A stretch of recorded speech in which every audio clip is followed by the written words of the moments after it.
The energy, the newness, and excitement of the start of the academic year filled the Westfield State University campus earlier this month. Then, just days after classes got underway, came the report of a student death on campus.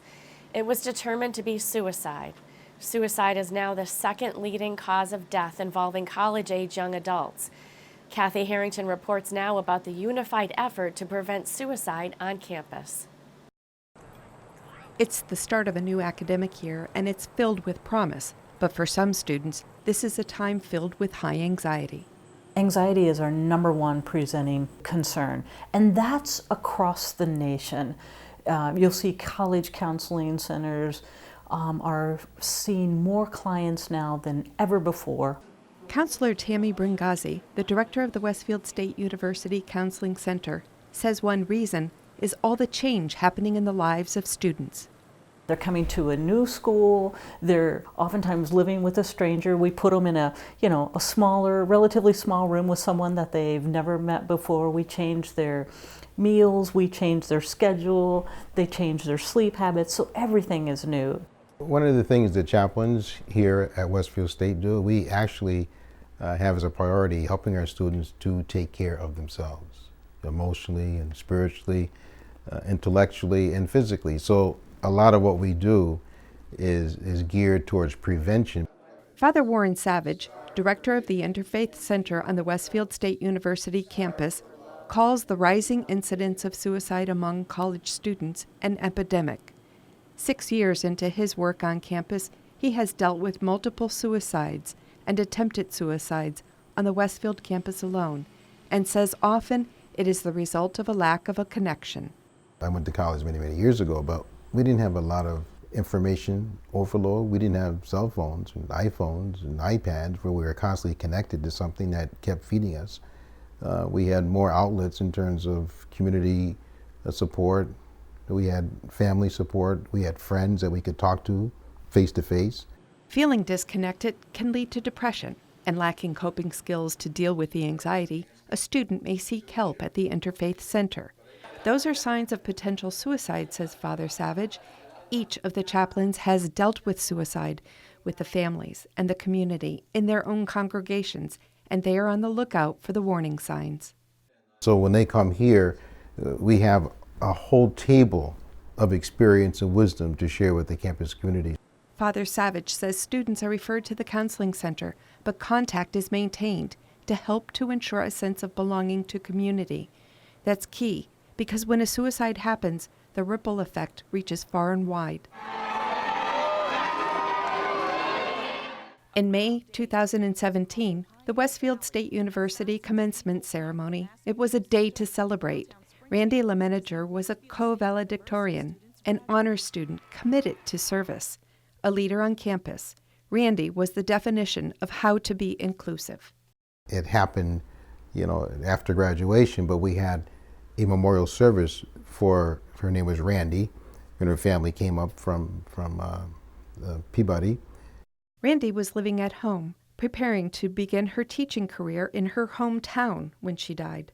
Her mother says maybe Randy was so involved with making sure everybody else was okay that she lost herself, and she may not have realized the effect her life had on so many. And we had 350 students at the Memorial Mass, which we held over in Scanlon Hall. And we used that opportunity to educate, to help people to kind of walk through this. This is a very traumatic experience, for not just for the family, but for the students of her class, the campus community. Randy's friends are carrying on her legacy. Wearing tie-dyed shirts, they take part in the fundraising walks to draw awareness to suicide prevention and mental health issues. Her mother says suicide needs to be spoken about more, that there's a stigma when someone needs help. Father Savage agrees. Imagine that issue alone, it's hard to talk about. What's more difficult to talk about is the remedy to suicide, which at its essence will be spiritual. There's a longing for God, there's a longing for fulfillment, a longing for joy and happiness. But again, that's all faith too. And so we try to make sure that when we approach suicide prevention, that we don't dismiss the spiritual underpinnings, meaning there's something spiritual here that we have to take care of, because it's the illness of the soul. It's the spirit that is crying out for help. Students seeking spiritual support on the Westfield State University campus find it at the Interfaith Center, where the doors are never locked. Anybody who's looking for companionship and friendship, well, there are people here to offer you that. Anybody who needs a space just to come and reflect and pray, well, this place is open to everybody. You don't have to have any tradition. You just come and sit, and this is open 24 hours, 24/7. We don't lock this place ever. Efforts throughout the year to educate students, faculty, and staff about suicide prevention happen in many ways, beginning at orientation.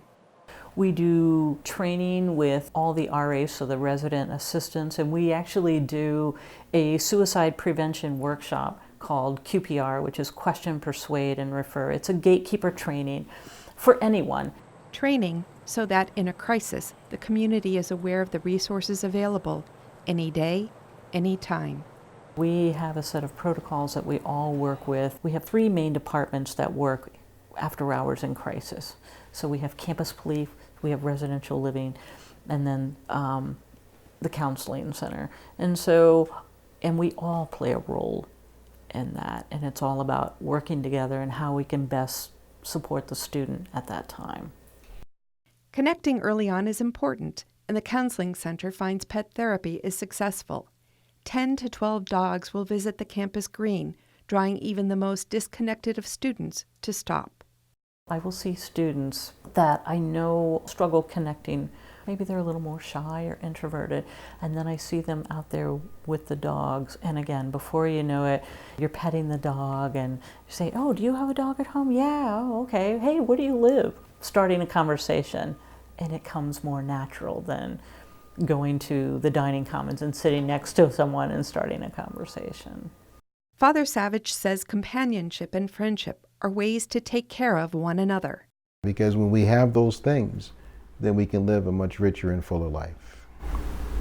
And we won't despair. We will not despair.